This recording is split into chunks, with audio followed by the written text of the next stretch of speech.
오늘 본문에 보면은 그 삼손의 아버지 마노아라는 인물이 등장을 하는데요. 아마 상당히 많은 분이 이 마노아라는 이름을 처음 들어보셨을 거예요. 그 성경을 꽤 가까이 하지 않고는 이 마노아라는 이름을 접하기가 쉽지 않은 게, 성경에서 이 마노아가 오늘 본문의 사사기 13장에만 딱 등장하고 더 이상 나타나질 않습니다. 그리고 또 마노아 가지고 설교하는 것도 잘 못 들어보셨을 거예요. 우리 입장에서 좀 인용하고 싶은데요, 써먹을 게 하나도 없습니다, 마노아는. 그래서 이 마노아의 삶을 딱 한마디로 말하라 그런다면, 뭐 우리 같은 그냥 평범한 사람이에요. 동네 그냥 추리닝 입고 마누라 심부름 라면 사러 그냥 슈퍼마켓 가고 뭐 이런 흔히 마주칠 수 있는 그 평범한 인물이 마노아라고 그렇게 생각을 합니다.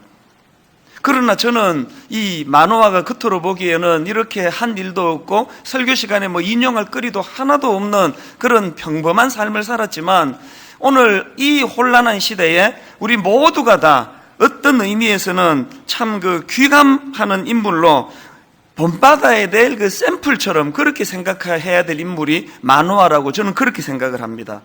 저는 마노아를 보면서 이런 생각을 하는데요, 세상적으로 유명하고 큰 자 같지만 하나님 앞에서는 너무너무 초라한 인생이 있고요, 그런가 하면은 세상적으로는 뭐 작고 이름 없는 보잘것없는 인생 같지만 하나님 앞에서는 영웅처럼 큰 자가 있는데요, 마노아가 바로 후자입니다.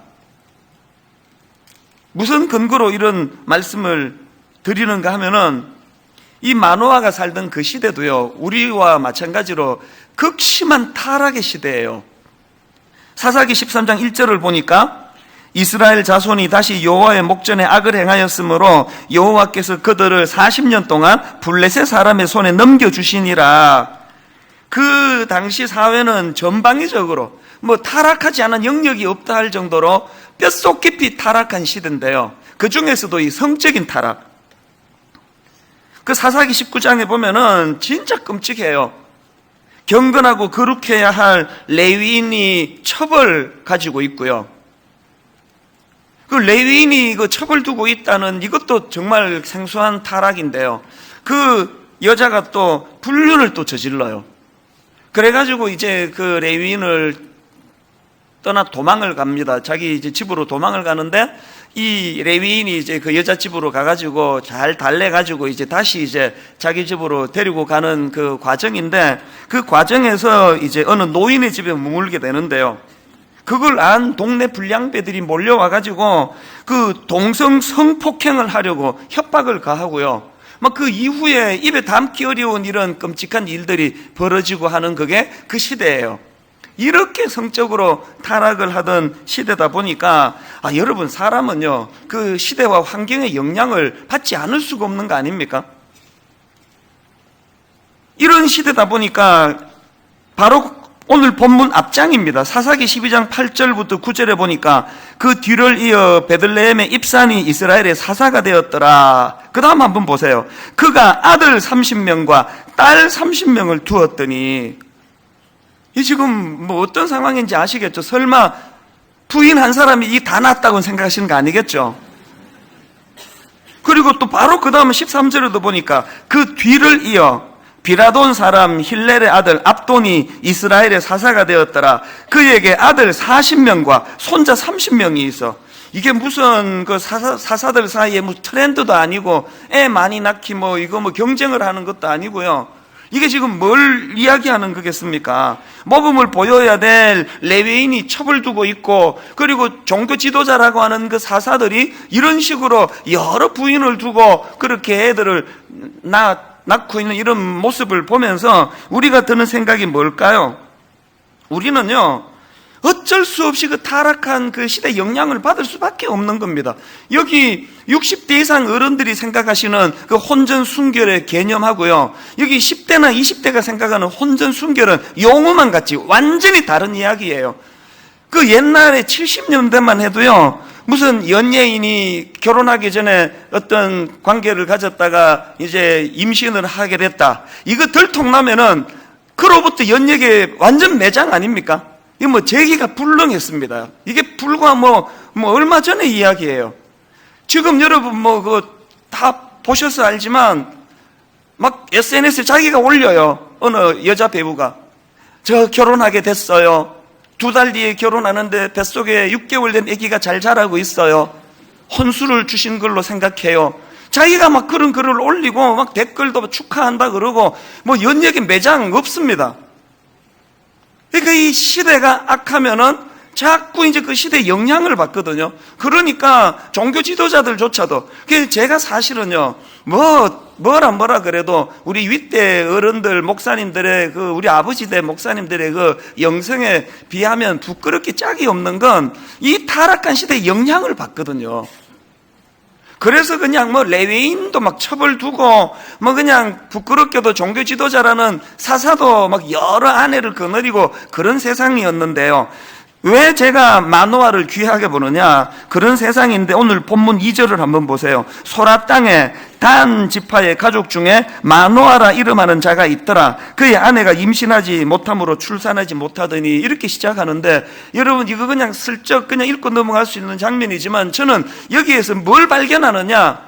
이렇게 타락하고 교회도 신앙도 타락하고 신앙 지도자들도 타락하는 이 시대에 마노아는요 지금 더군다나 부인이 아기를 못 가져요.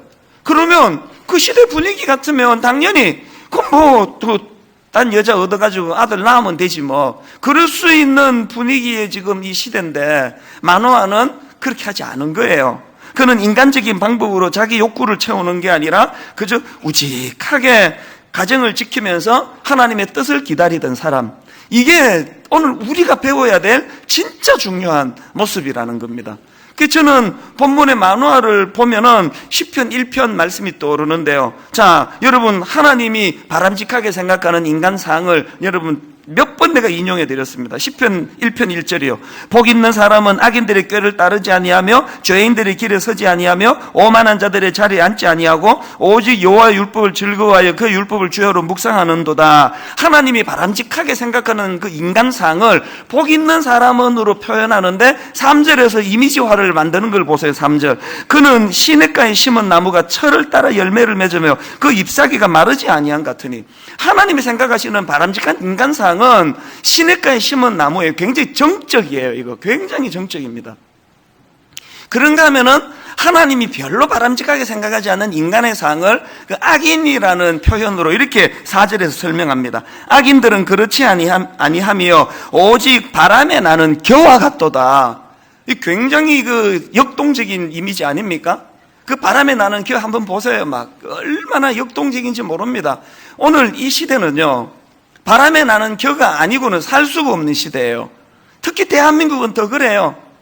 제가 그 미국을 보고 또 남미에 이번에 가보고도 유럽에 가서 느끼는 게 우리 대한민국이 좀 유난스럽다는 걸 외국에 갈 때마다 느껴요. 미국에 제가 83년에 이민 갔거든요. 제가 83년에 이민 갔던 지금으로부터 몇 년 전입니까? 34년 전의 그 풍경을요 거의 대부분 지금도 그대로 봅니다. 건물 그대로고요. 우리나라는 여기 뭐 그냥 나 지금 우리나라 살고 있는데도요 한 2-3시간 되는 거리밖에 안 되는데도 오랜만에 가보면 길 다 바뀌어 있고 막 뜯어 고치고 막, 우리나라는 굉장히 역동적이에요. 그걸 뭐 나쁘다 말하기는 어렵습니다. 그거 좋은 거 아닙니까? 그리고 여기 지금 결혼하는 미혼 자매들, 지금 여러분이 이제 지난 토요일 날 한 건 선을 보고 또 그전 토요일 한 건 선을 봤더니 둘 중에 하나 지금 결정해야 되는데, 그 앞에 그 선 본 남자는 막 굉장히 역동적이에요. 그래서 막 그냥 명함에 막 적는 것도 말고 막 눈빛도 파릿파릿하고 막 아주 이거 그냥 이 남자 택하면은 밥은 안 굶겠다. 막 이런 역동적인 남자와 이제 2주 전에 선을 봤고요. 그리고 이제 그 다음 주에 선을 봤더니 완전 구닥다리예요. 양복도 그냥 얼마나 오래 입었는지 막 빛이 바래고, 그리고 얘기 들어보는 것마다 하여튼 시류는 하나도 타지를 않고, 하여튼 그냥 아이고 이게 완전 꽉 막힌 사람 같구나. 그러면 여러분 누구를 택하시겠습니까? 당연히 그 앞에 남자랑 해야지. 당연히 저도 앞에 남자랑 하라고 저 딸 보고 권할 것 같아요. 그 당연히 그 시류에 민첩하고 그거 좋은 거예요. 그러나 제가 무슨 말씀을 드리고 싶은가 하면요, 우리가 이렇게 그냥 바람에 나는 겨와 같이 막 시류에 민첩하고 막 눈빛이 팔빛하고 이렇게 해야 사는 시대를 살다가 보면 영적으로 하나님이 별로 바람직하지 않게 생각하는 사람이 될 위험이 있다는 거예요. 오늘 본문에서 하나님이 우리에게 가르쳐 주시고 싶은 메시지는 그저 시냇가에 심은 나무처럼 그 기초가 든든하고 한 곳에 우식하게 그 중심을 가지고 있는 그런 사람이 바람직하다는 말씀을 하는 거예요. 이 바람에 나는 겨는요, 막 시류에 민첩하고 막 행동 민첩한데 문제가 뭐예요? 중심이 없습니다. 중심이 없어서 뭐라고 그냥 바쁘게는 살아가는데 금방 저기 갔다 금방 이기 갔다 뭐 왔다 갔다 해서 플러스 마이너스 제로 아닙니까? 오늘 우리가 한번 우리를 돌아보자는 거예요. 그런 의미에서 여러분, 아까 그 레위 막 첩을 두고 있는 레위 요즘 온 세상이 다 그렇게 사는데 뭐 나는 뭐 눈 없나 그러면서 첩도 두고 레위도 막 그냥 막 여러 부인을 두고 그게 그 시대에 하나도 어색하지 않는 삶이라고 한다면, 여러분은 지금 그 레위인과 같은 혹은 그 사사와 같은 마누라 여럿을 둔 사사와 같은 삶을 지금 여러분이 살아가고 있습니까? 마노아처럼 사람들에게는 구닥다리라는 소리를 들을지 몰라도 아이고 이놈은 시냇가에 심은 나무는 10년 전도 그 자리고 10년이 지나가 봐도 또 그 자리고 얘는 그냥 이게 달라지는 게 하나도 없다고 사람들은 그걸 별로 매력 없어 할지는 몰라도 하나님은 그런 인생을 복 있는 사람이라 그런다는 거예요. 그래서 저는 오늘 본문에 나오는 마노아를 생각하면은 참 여러 가지 생각이 나는데 아침에 문득 마노아를 생각하는데 찬양 하나가요. 세상 흔들리고 사람들은 변하여도 나는 주를 섬기리. 하여튼 정말 세상 흔들리고 사람들은 변해도 내 목소리를 왜 이렇게 안 변하는지 모르겠습니다. 음정 불안한 거는 10년 전이나 지금이나 참 변하지 않는데요. 2절에도 보니까 믿음 흔들리고 사람들 주를 떠나도 나는 주를 섬기리. 어떤 이미지입니까? 바람에 나는 겨 이미지입니까? 시냇가에 심은 나무처럼 세상 흔들리고 사람들은 변하여도 우직하게 주님의 뿌리를 내리고 그렇게 흔들리지 않는 그런 인생을 우리 하나님은 그게 복 있는 인생이다. 그게 바람직한 인생이다. 그렇게 말씀해 주시는 거예요. 여러분, 제가 왜 오늘 설교 제목을 구구단의 외자 이렇게 정했는지 아십니까? 이건요, 제가 우리 교회 교역자들에게 귀에 못이 박히도록 하는 이야기예요. 미분적분 풀라 그러지 말고 구구단부터 외워라.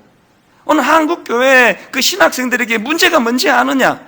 신학교에서 구구단부터 배워서 올라가야 되는데 구구단은 안 외우고 그 때깔 좋은 고급 수학, 미분적분 풀려고 그런 시도하는 것 때문에 교회가 이렇게 된 거 아니냐? 여러분들이 진짜 주님이 기뻐하시는 종이 되기를 원하면 미분적분 풀라 그러지 말고 구구단부터 배워라. 여러분, 우리 목회자들이 외워야 될 구구단은 뭘까요? 성도 한 사람이랑 했던 약속이라도 약속 잘 지키려고 애쓰는 거, 유력한 사람에게만 눈길 주지 않는 거, 돈 밝히지 않는 거. 오늘 우리 목회자들이 외워야 될 그 구구단은 하나님 앞에서만 아니라 사람 앞에서도 정직하기, 그때그때 둘러대지 않는 거, 성실한 거, 누가 뭐라 그래도 하루를 하나님 앞에 보람있게 알차게 시간 살 논팽이처럼 그렇게 살지 않는 거, 이게 전부 구구단이거든요. 한국 교회가 살아나려면 저 같은 목사가 구구단 외우는 것부터 새로 시작했다고 생각해요. 한국 사회도 마찬가지 아닙니까? 우리나라가 지금 어쩌다가 이렇게 혼미해졌습니까? 전부 그냥 구구단도 못 외우면서 미분적분 풀겠다고 나서는 이런 정치가들 때문에 이 나라 꼴이 지금 이렇게 되는 거 아닙니까? 우리 구구단을 외워야 돼. 구구단. 미분적분 풀라 그러지 말고, 사사하겠다고 설치지 말고, 레위인이라고 폼 잡지 말고, 마노아처럼 드러낼 거 하나도 없고, 막 후대에 목사가 설교하려고 인용하려는데 인용할 거리가 하나도 없는 인생, 이게 마노아지만, 그러나 하나님 보시기에는 그가 시냇가에 심은 나무처럼 구구단을 잘 내었기 때문에 네가 미분적분 못 푼 것 때문에 기죽지 마라. 오늘 하나님이 여러분에게도 그 위로를 주시면 좋겠습니다. 뭐 그냥 병 고치는 은사, 고린도전서 12장에 나오는 각종 뭐 기적 행하는 능력, 예언하는 은사, 영분별하는 은사, 지금까지 한국 교회에 이런 은사 가진 목회자들이 없어서 교회가 이 꼴이 됐습니까? 막 여러 놀라운 은사들을 발휘하는 사람들은 많았지만 구구단은 못 외우는 그 구구단. 신호 잘 지키고 예배 드리겠다고 블루 주차하지 말고 주변 사람한테 패기치지 않고 구구단도 못 외우면서 무슨 예배에 은혜 받겠다고 그냥 하나님이 우리에게 주시는 이 준엄한 메시지가 그거예요. 성경에요, 하나님이 너무 기뻐하셔서 죽음을 보지 않고 그렇게 데려가신 분이 두 사람 있잖아요. 구약의 엘리야와 에녹이에요. 근데 저는 이거 묵상하다가 너무 은혜를 받는 게요, 엘리야는요, 요즘으로 말하면은 이 시대를 뒤집어 놓은 그런 위대한 영웅이에요, 영웅. 한 민족을 상대로, 부패한 왕을 상대로 그렇게 대단한 업적을 남긴 인물이 엘리야고요. 그런다면 또 다른 하나님이 이뻐서 불러가신, 죽음을 보지 않고 불러가신 인물이 에녹인데요, 에녹은요 만호학과예요. 그에 대한 기록이 하나도 없습니다. 그 에녹 갖고 설교하기도 진짜 어려워요. 에녹은요 막 기록 자체가 없고 약간 우스꽝스러운 기록인데, 에녹과 관계돼서 제일 두드러지는 기록이 뭔지 아세요? 애 낳고 잘 살았다 이거예요. 하도 쓸 게 없어가지고 애 낳고 잘 살았다, 그게 에녹을 특징 짓는 거예요. 그런데 여러분, 위대한 영웅이었던 엘리야도 하나님이 그 방식으로 불러가시면서 에녹도 그렇게 취해 가셨다는 게 무슨 메시지를 주는 겁니까? 하나님의 관점은 엘리야와 에녹이 같은 급이라는 거예요. 우린 자꾸 기능으로 뭔가를 뭐 대단한 일하는 사람 부러워하고 그걸 추구하는데요, 하나님은 그렇게 보시지 않아요. 제가 이 설교를 준비하다가 참 감동적인 이야기 하나를 들었는데, 콜롬비아의 그 보고타라는 데서 있었던 일인데, 제가 이분 이름을 일부러 제가 이렇게 다 적어왔습니다. 조세 알베르토 구티에레즈 씨예요. 이분은요 직업이 환경미화원이에요.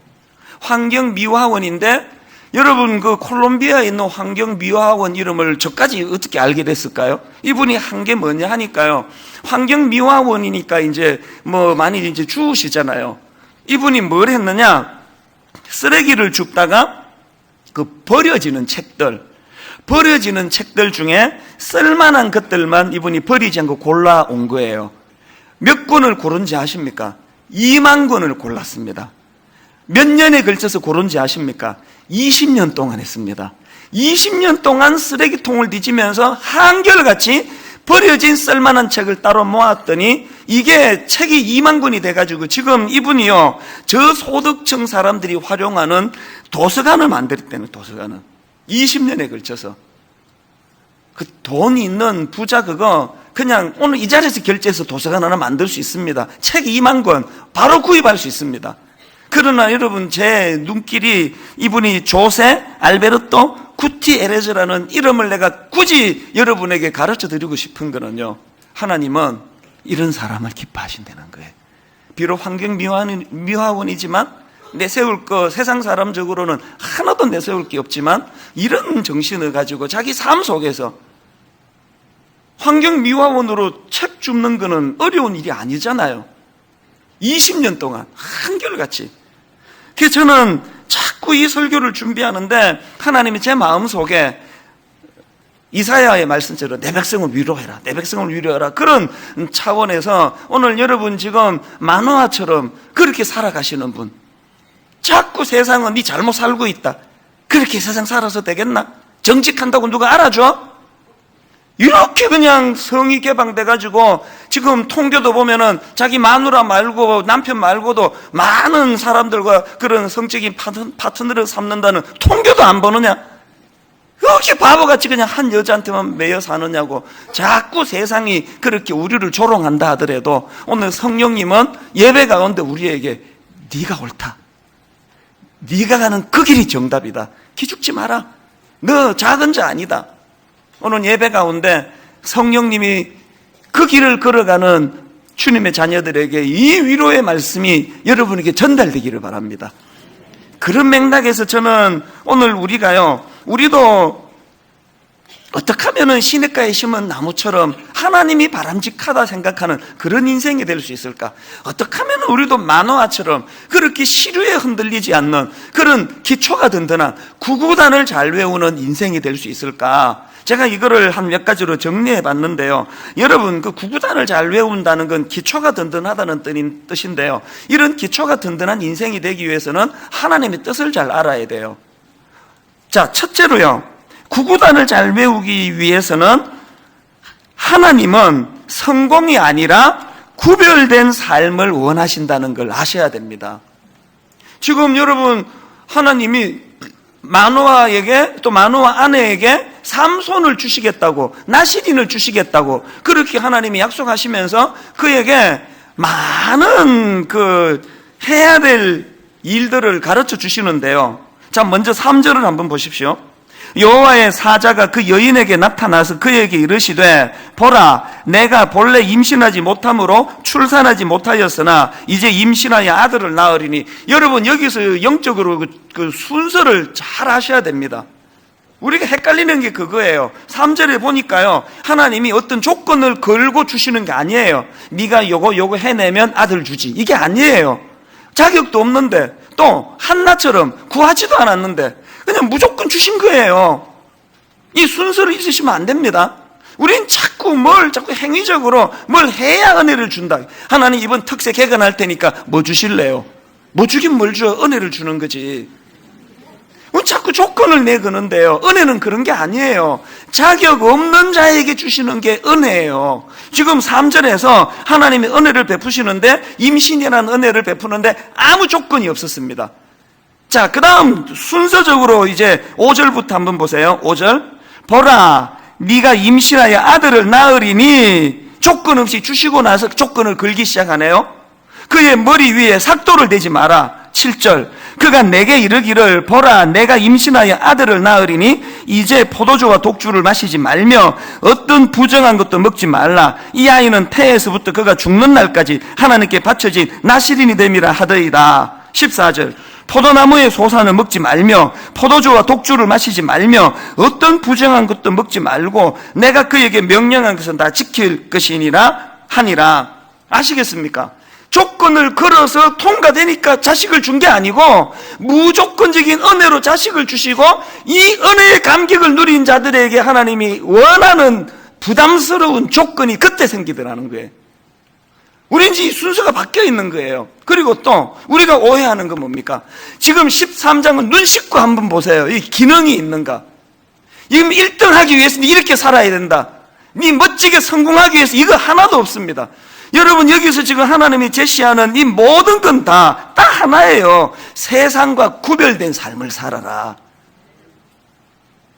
치명적인 우리 신앙의 오류가 이거예요. 예수 잘 믿으면 1등 시켜주겠지? 오늘 우리 신앙의 초점은요, 지난주 가슴 아픈 이야기 했잖아요. 원로 목사님의 비아냥 그리는 한국교회 보니까 대형교회 목사하고 대형교회를 추구하는 목사밖에 안 보이더라. 그 기능 아닙니까? 하나님은 우리가 얼마나 큰 교회 만드는 것에 대한 관심보다는 그 교회가 얼마나 세상과 구별되어 있는가, 세상과 어떤 차이를 가지고 있는가. 오늘 이 땅의 교회가 세상의 가치관과 차이가 있다고 자신 있게 말할 수 있습니까?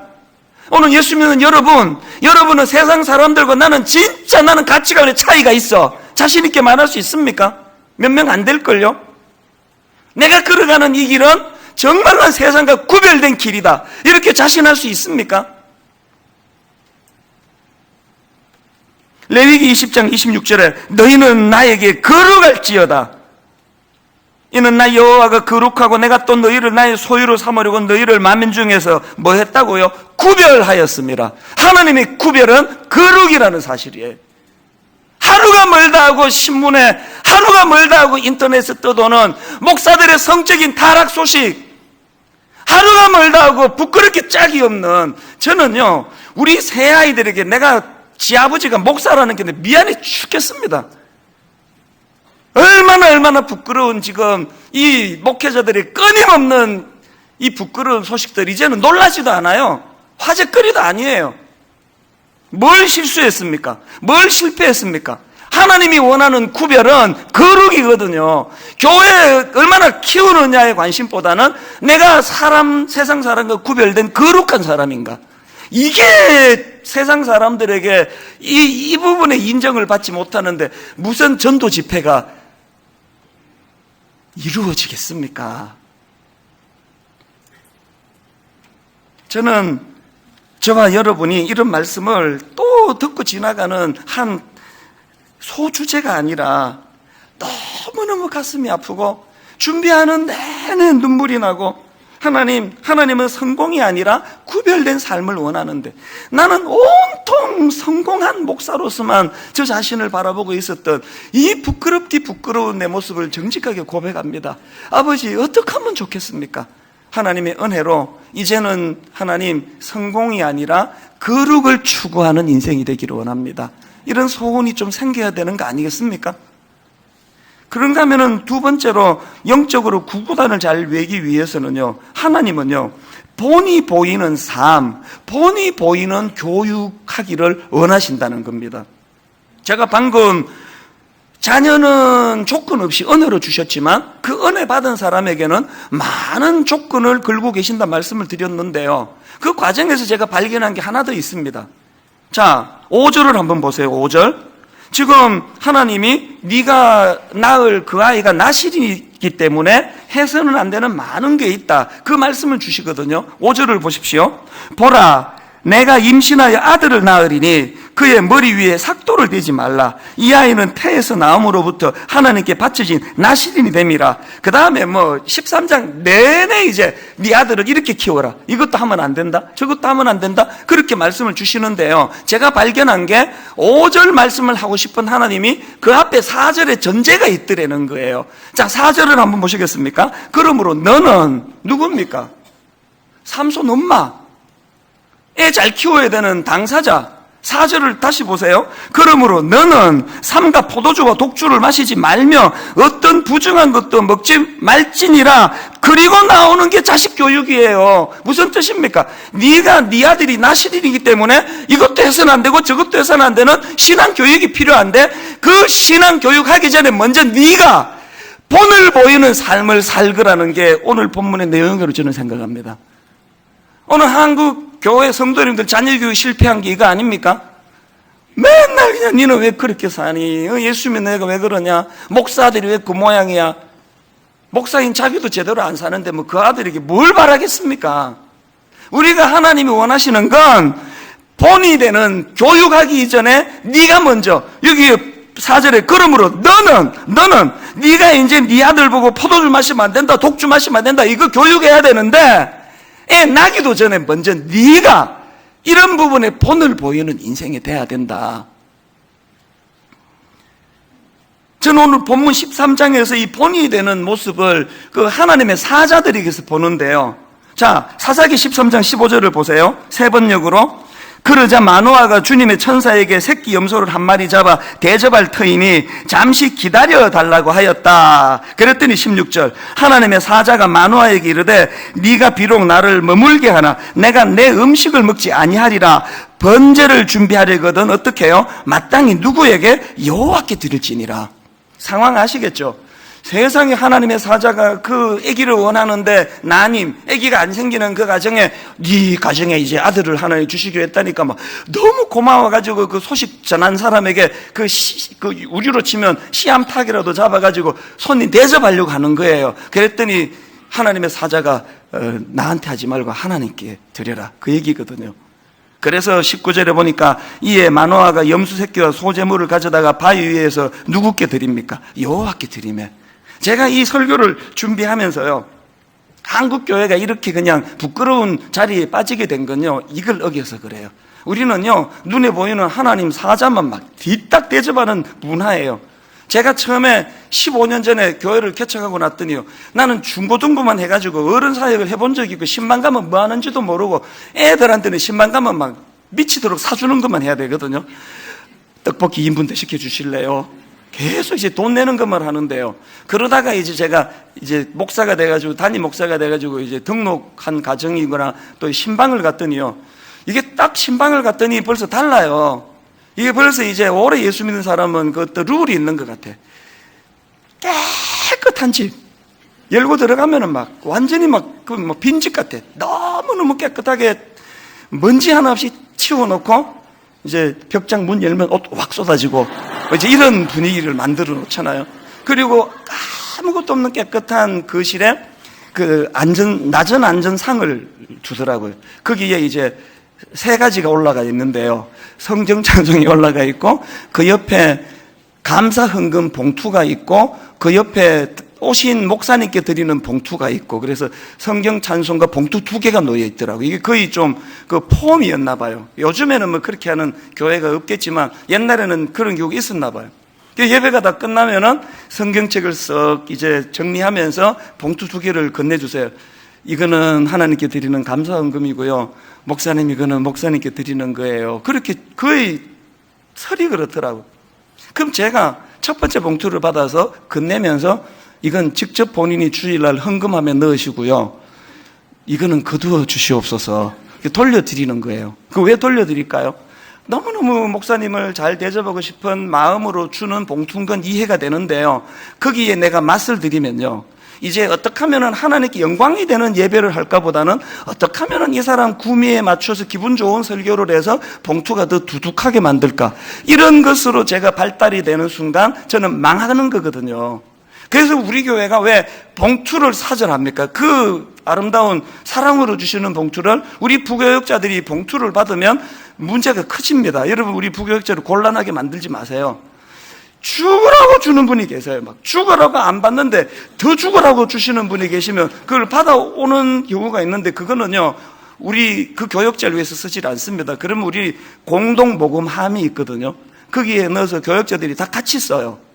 그러니까 여러분이 봉투 줘봐야 어차피 그 사람 쓰지도 못해요. 오늘 하나님의 사자가 보여주는 본이 뭐예요? 여러 말이 아니에요. 고마우니까 새끼 염소 잡아 대접하겠다 할 때 나 말고 하나님께 드려라. 이 본을 지금 하나님의 사자가 보여주고 있다는 거 아닙니까? 여러분, 고린도전서 4장 15절 16절 바울이 이런 말을 합니다. 그리스도 안에서 1만 스승이 있으되 아버지는 많지 아니하니 그리스도 예수 안에서 내가 복음으로서 너희를 낳았습니다. 그러므로 내가 너희에게 권하노니 너희는 나를 본받는 자가 되라. 우리 순장님들 이런 고백을 할 수 있는 이 자리까지 갔으면 좋겠습니다. 제가 강단에서 얼마나 뺀질뺀질하게 설교를 잘하느냐 보다는 감히 이렇게 말할 수 있는 목사가 되기를 원합니다.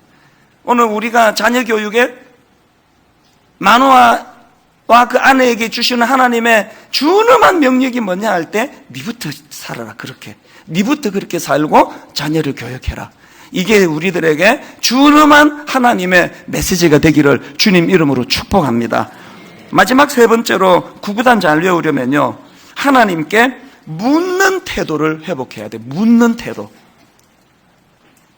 마노아가 하나님이 아기를 주시겠다는 그 놀라운 소식을 듣자마자 그의 반응이 8절이에요.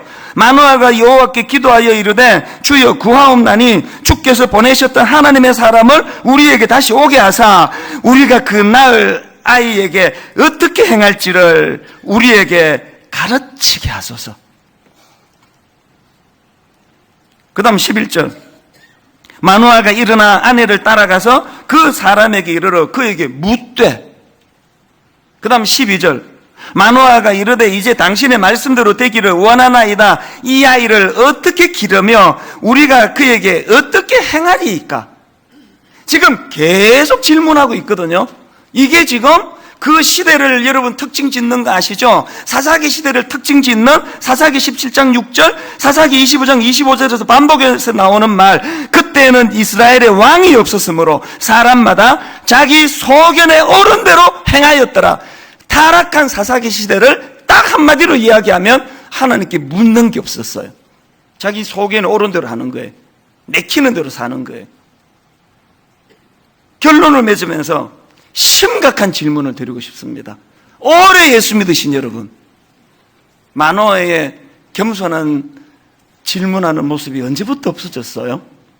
그거 언제부터 사라졌습니까? 언제부터 그냥 난 성경 잘 아니까, 나 하나님 뜻 잘 아니까, 그러면서 언제부터 여러분 내키는 대로, 소견에 오른 대로 내 생각이 항상 옳다는 이런 생각을 가지고 그렇게 사셨습니까? 우리가 진짜 구구단을 외우는 기초가 있는 신자가 되려면 이거부터 해보게 해야 돼요. 아무리 내 생각에 이게 100% 옳은 거라고 생각하는 그거조차도 하나님께 물어야 돼요. 하나님, 내 생각에는 이게 옳은 것 같은데 하나님도 그렇게 생각하시는지요? 바울이 다메섹 도상에서 주님을 만나고 주여 뉘시오니까 이 질문을 드렸고, 네가 핍박하는 예수다 그랬더니 바로 이어서 주여 무엇을 하오리까? 이 질문으로 시작한 게 바울의 신앙생활이에요. 기도는요, 내 마음대로 뭐 하나 목표 정해놓고 이걸 이루기 위해서 하나님을 끌어들이는 게 기도가 아니에요. 마노아의 기도의 모범 12절, 마노아가 이르되 이제 당신의 말씀대로 되기를 원하나이다. 이 아이를 어떻게 기르며 우리가 그에게 어떻게 행하리이까? 이게 기도예요. 이렇게 기도해 보셨습니까? 어떻게 기르는 건 내 다 아니까 그건 간섭하지 마시고 응답만 해달라는 거 아닙니까? 내 원하는 거를 받아내는 게 기도인 줄로 잘못 알고 있는 이 가슴 아픈 잘못된 기도에 대한 오리엔테이션이 한국교회를 탐욕스럽게 짝이 없는 괴물 같은 공동체로 만들어버린 거예요.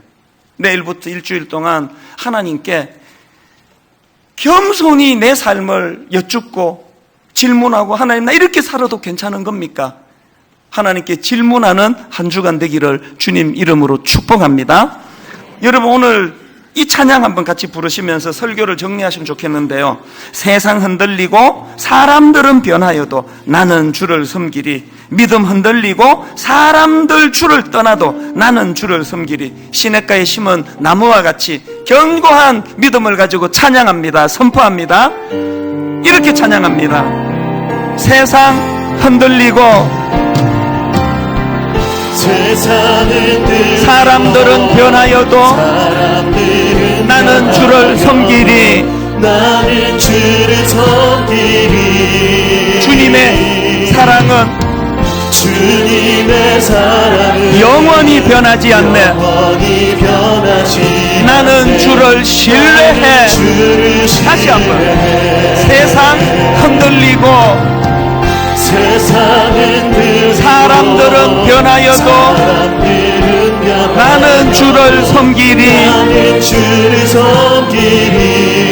주님의 사랑은 영원히 변하지 않네. 그 하나님을 나는 주를 신뢰해.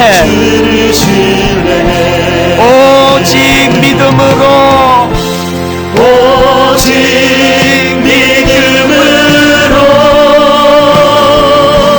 믿음으로 내가 살리라. 오직 믿음으로, 오직 믿음으로 내가 살리라. 자, 오늘도요 이 찬양 그냥 막 가사가 있으니까 막 부르는 게 아니고 한번 생각 좀 해보시자고. 여러분 지금 막 인생이 흔들리는 분 계세요? 혹시 지금 막 가정이 흔들리는 분, 이게 지금 뭐 한치 앞을 알 수 없을 정도로 어려움을 겪고 있는 분 계세요? 막 자녀가 막 너무너무 방황을 하는데 손을 쓸 수 없는 분 계세요? 그렇게 인생이 흔들리는 분이 계시면요, 원점으로 돌아가셔야 돼요. 내가 혹시 바람에 나는 겨와 같은 인생을 산 거 아닌가? 너무 시류에 발맞추어 사느라고 열심히 살았는데, 이거 뭐 바람에 나는 겨는 기준이 없다가 보니까 막 열심히 살았는데 뭐 저리로 확 갔다가 또 돌아오는데 시간 다 보내고 왔다 갔다 하는데 항상 제자리예요. 이렇게 살고 있는 분 안 계십니까? 막 엄청난 위대한 사사 되겠다고 기도 많이 하는데 하나님이 그 원하시는 그 한 아내만으로 만족하지 못해가지고 여러 그 아내를 두고 있는 사사와 같은 걸 능력이라고 생각하는 분 안 계세요?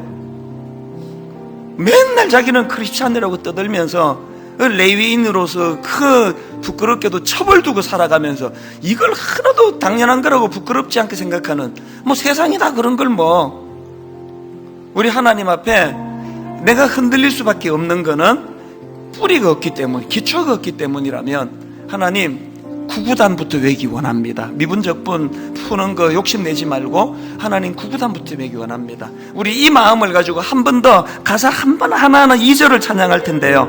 믿음 흔들리고 사람들 주를 떠나도 나는 주를 섬기리.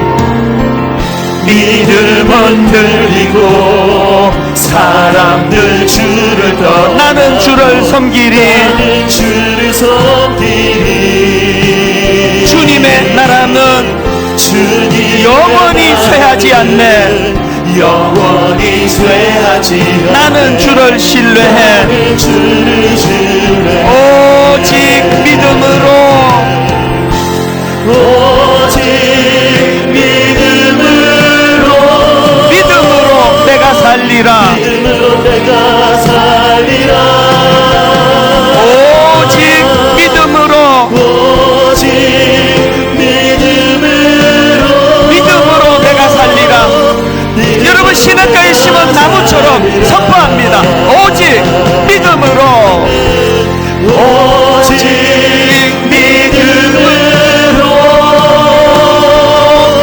믿음으로 내가 살리라. 오직 믿음으로, 오직 믿음으로 내가 살리라. 믿음으로 내가 살리라. 내가 원하는 한 가지, 내가 원하는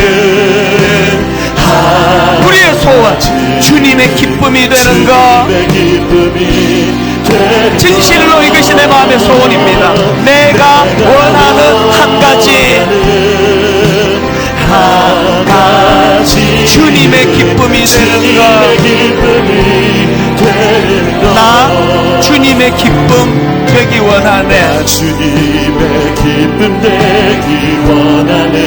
내 마음을 새롭게 하소서. 마음을 새롭게 시냇가에 심은 나무처럼 새 부대가 되게 하여 주사. 새 부대가 되게 하여 주사. 주님의 빛 비추게 하소서. 주님의 빛 순결한 내 마음의 소원, 내가 원하는 한 가지, 한 가지 주님의 기쁨이 되는 것. 주님의 기쁨이 되는 것. 내가 원하는 한 가지, 원하는 한 가지 주님의 기쁨이 되는 것. 우리 다 자리에서 일어나셔서 내가 원하는 한 가지, 한 가지 주님의 기쁨이 되는 것. 내가 원하는 한 가지, 한 가지 주님의 기쁨이 되는 것. 우리 두 가지 놓고 기도할 텐데, 우리 교회를 위해서 기도할 때 우리 자신을 포함해서 회개해야 됩니다. 하나님이 원하시는 건 구별된 삶이라 그러는데, 하나님 이 교회부터가, 목사부터가 장로 권사할 것 없이 도대체 이 세상의 가치관과 하나도 다를 게 없는, 구별이 하나도 안 되는 탐심으로 가득 찬 것, 아버지 부끄럽게 고백하기를 원합니다. 교회가 살아나기 위해서는 구구단부터 외우는 것부터 해야 되는 거예요.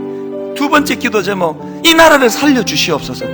지금 하나님이 북핵 문제로부터 시작해서 도대체 이 나라가 어디로 가고 있는지 도대체 감을 잡을 수가 없는데, 이 모든 어긋난 것 첫 출발이 탐욕스러운 구단도 못 외우면서, 구구단도 못 외우면서 미분적분 풀겠다는 어른들의 탐심 때문에, 아버지 이 나라가 지금 혼미해져 있다면 기초가 살아나는 나라 되도록 이 나라를 살려주시옵소서. 우리 통성으로 같이 기도하시겠습니다. 살아계신 하나님 아버지, 하나님 은혜를 구합니다. 교회를 살려주시옵소서. 너무너무 부끄럽고 수치스러운 자리에 빠져있는 오늘 우리 교회들을 아버지 불쌍히 여겨주시고, 하나님 교회가 살아나기 위하여 아버지 기초가 회복이 되면 시냇가에 심은 나무의 소중함을 자각하며 그런 자리로 나아갈 수 있게 바람에 나는 겨와 같은 인생이 아니라 한 사람 한 사람의 우리 자신의 삶을 먼저 구별될 요동하지 않는, 흔들리지 않는 시냇가에 심은 나무 그 길로 나아가기를 원합니다. 하나님, 하나님의 기뻐하시는 우리나라를 살려주시옵소서. 하나님이 원하는 것이 조국 대한민국 하나님 핵 문제로부터 시작하여 말로 다 할 수 없는 도덕적인 타락, 성적인 타락, 교회의 무기력함, 도대체 아버지 이 나라가 어떻게 어디로 굴러가는지 알 수 없는데 하나님 긍휼을 베풀어 주시옵소서. 주님 은혜의 자리로 인도하여 주시네. 마노아가 걸어갔던 그 길, 에녹이 걸어갔던 그 길, 아버지 하나님 그 은혜의 길로 나아가게 하여 주시옵소서. 이 나라가 아버지 주의 은혜 가운데 서기 원합니다. 아버지 하나님 주의 은혜로 돌아가게 해주시고 아버지 하나님 땅에 부르신 아버지 하나님 주의 역사의 은혜가 이 땅 가운데 가득하게 해주시옵시고 아버지 하나님의 은혜로 땅의 어려움과 여러 가지 문제들의 해결됨을 경험할 수 있도록 주님 역사를 해주시옵소서. 고마우신 하나님 아버지, 지금 가정적으로 흔들흔들거리는 가정이 너무 많고 그 개인의 인생이 위태위태하게 짝이 없는 그런 불안불안한 그런 인생의 길을 걸어가는 사람들이 참 많은데 오늘 하나님이 해법을 가르쳐 주신 줄로 믿습니다. 우리가 다시 살아나기 위해서는, 우리 가정이 혼란으로부터 벗어나기 위해서는 아버지 영적으로 다시 구구단부터 외기를 원합니다. 가장 기초적인 것부터 행하기 원합니다. 슬쩍슬쩍 거짓말하지 않고 약속을 밥 먹듯이 어기고 내 이득을 위해서는 상대방이 아프든 말든 상관하지 않는 이런 가치관을 다 내려놓고 하나님 시냇가에 심은 나무처럼 하나님이 기뻐하시는 그 길로 그렇게 나아가는 저희들 되기를 원합니다. 마노아처럼 비록 화려한 인생은 아니지만 그 타락한 시대에 구별된 삶을 살아내기 위하여 한 아내만으로 만족하며 하나님의 은혜를 구하며 살아가는 마노아의 삶이 우리의 삶이 되도록 인도해 주시며 내일부터 새벽 부흥회를 통하여 이제 삼손의 삶을 조명해 주실 때에 하나님 새로운 인생의 기준이 만들어지는 은혜로 인도하여